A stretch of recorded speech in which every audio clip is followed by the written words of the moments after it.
Most of us associate air pollution with smokestacks and tailpipes outside, but the EPA now considers indoor air quality the fourth greatest pollution threat.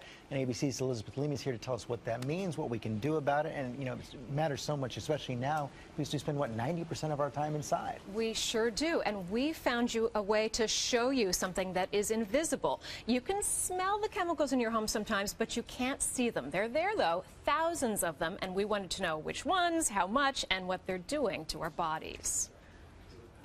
We set out to set up the perfect child's nursery. But as our team brought in the crib, changing table, rocker, and decorations, were they also bringing in formaldehyde, benzene, ethylene glycol, and other chemicals?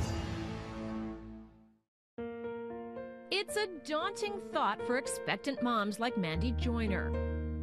The fact that your home, your safe haven, the place that you're supposed to be the safest, is also a potential cause for danger. And you start thinking, oh my goodness, what are all these chemicals and what is that doing to my family? It's not just furniture. Other indoor products like cleaning fluids, computer keyboards, and kitchen cabinets also off-gas powerful chemicals. The American Lung Association says those chemicals can cause things like eye and throat irritation in the short term and asthma and cancer in the long term. The question is, what kind of invisible things are in here? Exactly. So that's what all this equipment is for. So we asked an indoor air quality technician to test our new nursery. We soon learned the air in this pretty room contains 300 different chemical compounds, compared to just 2 when we tested right outside the same house. Whether it's significant enough to cause irritation and health problems, we'll have to look at the lab results and tell.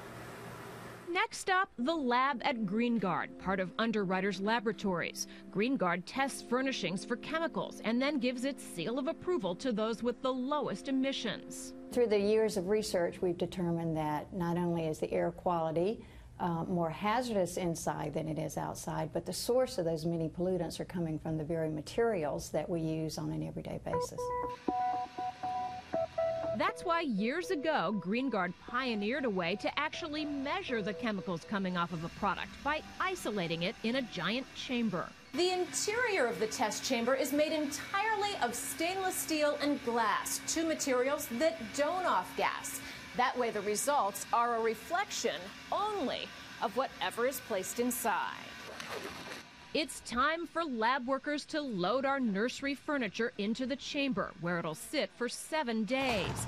These tubes capture the chemicals coming off of the furniture. It's similar to like a colander, where if you were to strain noodles, the water would go through and the noodles will stay behind. Right. Same principle. All right, so we're straining chemicals. That's right. 1 week later, we learned that the rocker in our nursery contained more than 7 times the California recommended level of formaldehyde, which is known to cause cancer. The crib mattress gave off more than 100 different chemicals, including industrial solvents and alcohols. And the paint contained chemical gases at 5 times the recommended limit. And yet, none of these products is in violation of any law. We have standards for the outdoor air, we have standards for our occupational workers, but we don't have them for people in our homes today. So before you bring new furniture or other products into your home, slow down and think about what else you're bringing in too. Boy, Eli, that was really surprising. There are 300 chemicals inside a tiny little nursery, so what can people do about it? Well, first of all, look for products that are certified as having low emissions. The more people ask for them, the more there will be. When you do buy new furniture, unpackage it outdoors, let it air out for a week or so before you bring it in. And if you're going to paint, try to do it in the spring or fall when you can leave windows open. Ventilation is really key. Okay, that is important stuff, Eli. Thanks very much. A lot more tips on our website, goodmorningamerica.com.